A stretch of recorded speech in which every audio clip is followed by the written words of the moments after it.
राधा कृष्ण के प्रेम में जो पवित्रता है वो संसार के प्रेम में नहीं।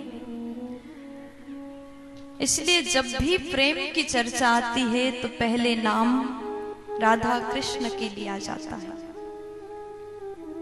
ये प्रेम अनंत है।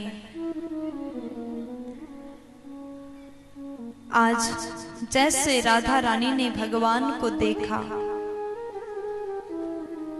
भगवान कृष्ण जी महाराज अपने बंसी को राधा रानी के हाथ में देते हैं। गोपियों ने कहा, कन्हैया आप भले हमें छोड़ के जा रहे हो, बंसी तो लेके जाओ, क्योंकि ये बंसी तो आपके प्रिय है। लेकिन भगवान कहते हैं, आज के बाद मैं अपने हाथों में बंसी नहीं लूंगा। आज के बाद इन हाथों में युद्ध के लिए शस्त्र अस्त्र उठेंगे। गोपियों ने खूब रोका। राधा रानी अगर चाहती तो रोक देती, अगर राधा रानी रोकती तो शायद भगवान रुक जाते, लेकिन राधा रानी ने रोका नहीं, क्योंकि राधा रानी भगवान के लीला को पहले से जानती है और राधा ही तो कृष्ण की शक्ति है। अगर शक्ति ही कमजोर पड़ जाए तो भगवान कार्य कैसे करते। भगवान बोले परसों आऊंगा। परसों शब्द सुनते ही गोपियों ने मार्ग दिया। अब ये गोपियां भगवान को रथ में बैठते हुए देखती है। भगवान तो निकल गए, लेकिन गोपियां कृष्ण को बुला रहे, कान्हा मत जाओ, रुक जाओ, मत जाओ।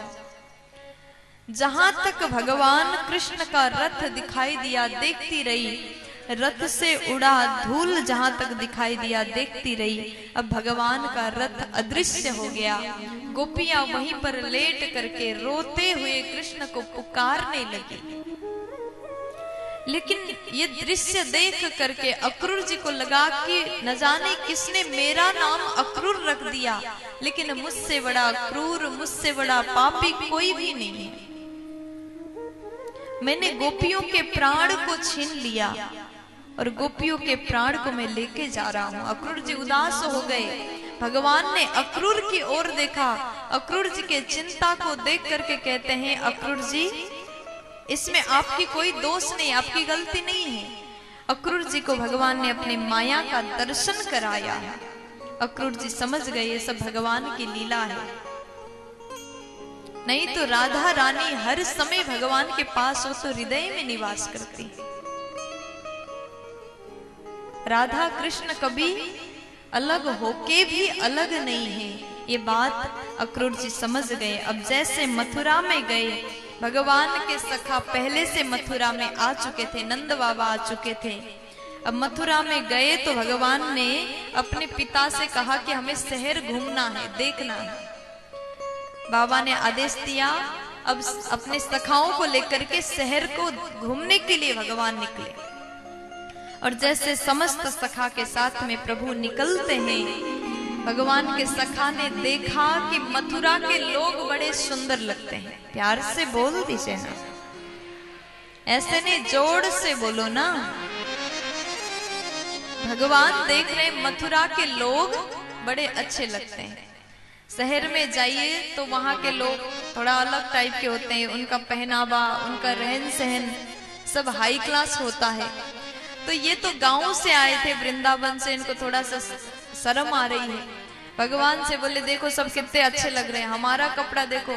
यही वस्त्र पहन के हम गौ चराने के लिए जाते हैं और यही पहन के शहर में आ गए, आगे नहीं जाएंगे। सब देख रहे हैं, हंसी करेंगे, मजाक बनाएंगे।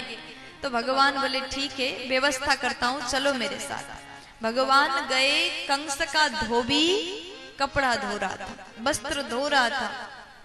तो जैसे धोबी को देखा, भगवान ने आवाज लगाया, मामा जी इधर सुनो।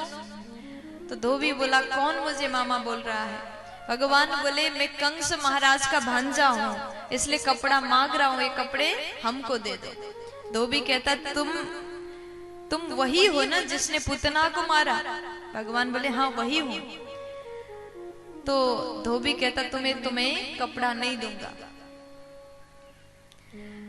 तो जैसे धोबी ने मना किया, भगवान ने उसका उद्धार किया। अब सभी सखा को कह दिया सब कपड़ा पहन लो। सबने वस्त्र पहना और आगे जा रहे थे। थोड़ा सा असंतुष्टि हुई, क्यों? क्योंकि वस्त्र जो था, छोटे छोटे बच्चे भगवान 11 साल के, 11 साल और 56 दिन के हो गए हैं, और भगवान के सखा भी वही 11, 12, 13 यही साल के थे। लेकिन कंस का कपड़ा बहुत बड़ा हो रहा है, किसी के हाथ से निकल रहा है, किसी के पैर से निकल रहा है। इतना बड़ा कपड़ा कि एक वस्त्र में दो घुस जाएंगे आराम से।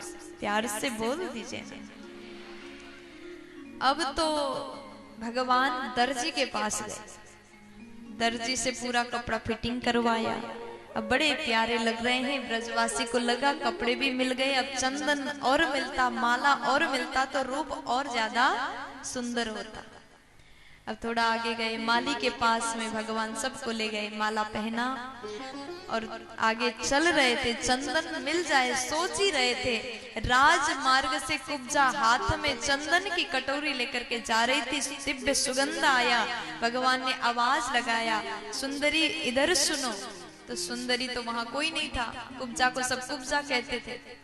कुब्जा ने सोचा कोई और सुंदरी जा रही होगी, उसी को बुलाया होगा।